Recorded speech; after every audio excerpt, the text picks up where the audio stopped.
Hello guys, আসসালামু আলাইকুম। তো আমরা সকাল সকালে চলে আসলাম রান্না করতে। পটল দিয়ে, মুরগির মাংস দিয়ে আর আলু দিয়ে রান্না হবে আজকে। তো প্রথমে বাটা ঘষা করে নিলাম। প্রথমে পেঁয়াজ বেটে নিলাম, রসুনও বেটে নিলাম। তারপরে পটলগুলো আমাদের কোটা হয়ে গেছে। তো এখন আমরা কড়াই তেল দিয়ে পটল তুলে দিচ্ছি ভাজার জন্য।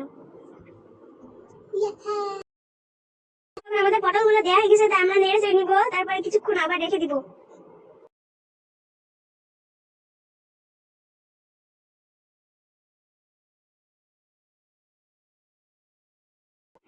তো আমাদের পটল ভাজা হয়ে গেছে, তাই এখন আমরা তুলে নিচ্ছি।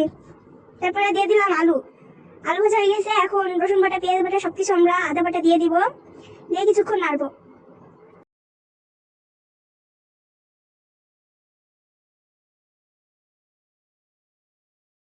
তারপরে দিয়ে দিলাম ঝালের গুঁড়া, তারপরে হলুদ গুঁড়া,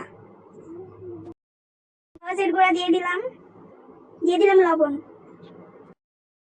সবকিছু দেওয়া হয়ে গেছে, তাই আমরা এখন একটুখানি নাড়বো। তারপরে দিয়ে দিলাম একটু পানি। পানি দিয়ে আবারও নেড়ে নেবো।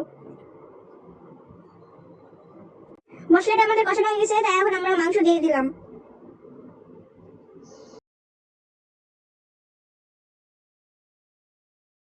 মাংস দিয়ে নাড়াচাড়া করে নিচ্ছি। এখন নাড়াচাড়ার পরে কিছুক্ষণ রেখে দিব।